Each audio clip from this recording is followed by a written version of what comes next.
L'éolien vole de record en record en France, mais les bons chiffres de cette industrie cachent parfois des réalités plus contrastées.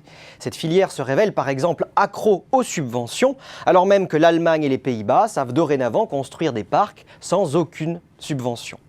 Faisons justement un point rigoureux sur l'état de l'éolien en France à travers l'analyse de 3 graphiques.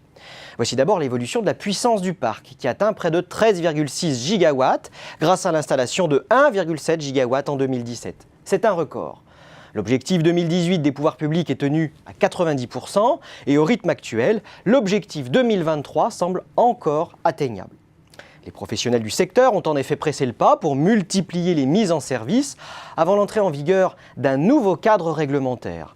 Le très sécurisant dispositif d'obligation d'achat laisse place dorénavant à un système dans lequel le prix de vente de l'électricité correspond au prix de marché, augmenté d'une prime variable afin d'assurer à l'exploitant une juste rentabilité.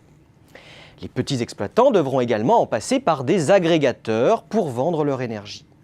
En vérité, ce véritable changement de modèle doit conduire les professionnels de l'éolien à se désintoxiquer des subventions. Pour faire passer la pilule, l'État a promis à cette industrie d'alléger encore les contraintes d'installation des futurs parcs. Le deuxième graphique montre l'évolution du poids de l'éolien dans la production électrique, un poids qui a dépassé 4% en 2017. Là aussi, c'est un record, même si ce chiffre fait pâle figure face à la contribution de l'hydroélectricité, autour de 12%, et bien sûr du nucléaire, à 70%. L'objectif 2023 revient à porter cette part autour de 10%, une cible d'autant plus facile à atteindre que la production éolienne au numérateur progresse tendanciellement et que la production totale d'électricité au dénominateur plafonne sous l'effet des économies d'énergie. À plus long terme, les industriels de l'éolien se heurteront toutefois à un plafond de verre. Contraintes physiques tenant au bouquet électrique, mais aussi contraintes géographiques, météorologiques, économiques, sociales. Impossible pour l'éolien de devenir la seule source d'électricité en France, ni la seule source renouvelable. Quel est alors son potentiel théorique?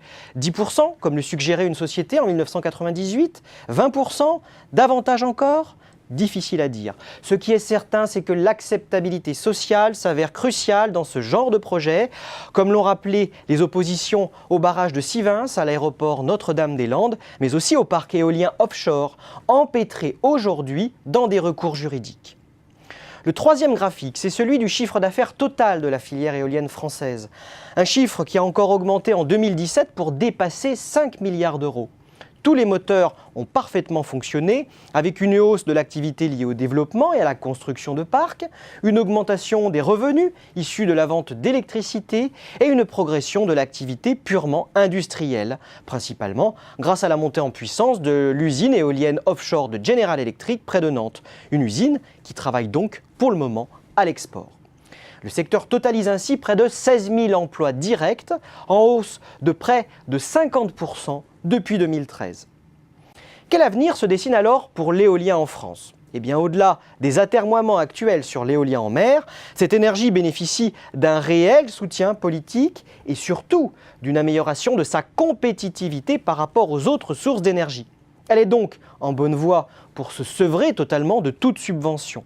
Les perspectives à court et moyen terme s'annoncent donc au beau fixe, d'autant plus que le vieillissement du parc, ce que l'on appelle le repowering, offre dorénavant de nouvelles opportunités d'affaires, une fois levées les contraintes réglementaires.